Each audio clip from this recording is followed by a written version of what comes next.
เด้อเอ้าตามคำขอเด้อ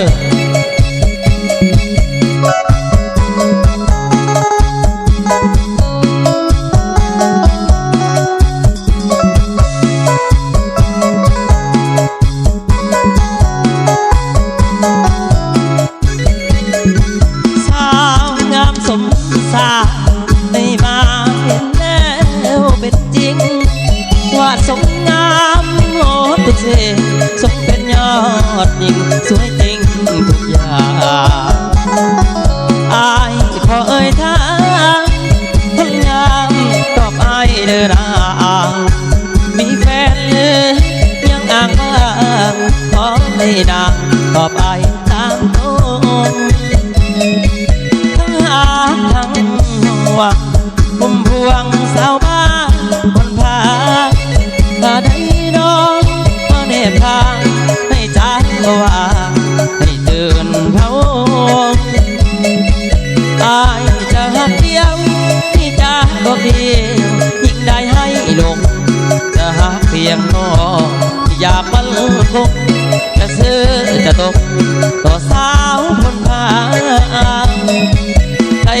ยินบ่น้องเสียงอายห้องเป็นเพลงกล่อมศพด้วยหาด้วยความลุ่มลงจึงห้องเพลงศพบอกนวลน้องนา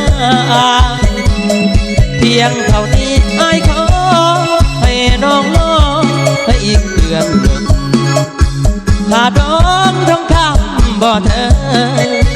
บ่ยังโปรดก่อนสามวันอายจะแต่งแค่ให้จ่าบ่แพ้เปลี่ยนเป็นหลายใจถ้าอายทำผิดคำสัญญาไว้ลงโทษให้ได้เด้อสาวคนพา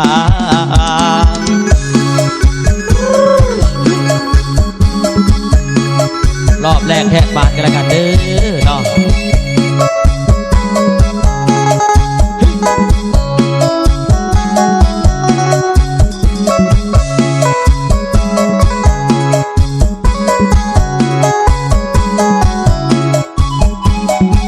ได้ยินบ่น้องเสียงอายห้องเป็นเพลงของศพด้วยหาด้วยความรุ่มลง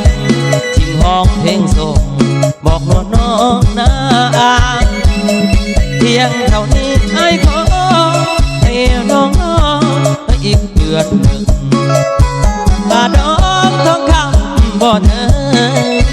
บ่ยังโปรดก่อนสามอายจะแต่งแท้ให้จ่าบ่แพ้เปลี่ยนเป็นหลายใจถ้าอายทำผิดคำสัญญาไว้ลงโทษให้ได้เด้อสาวคนพา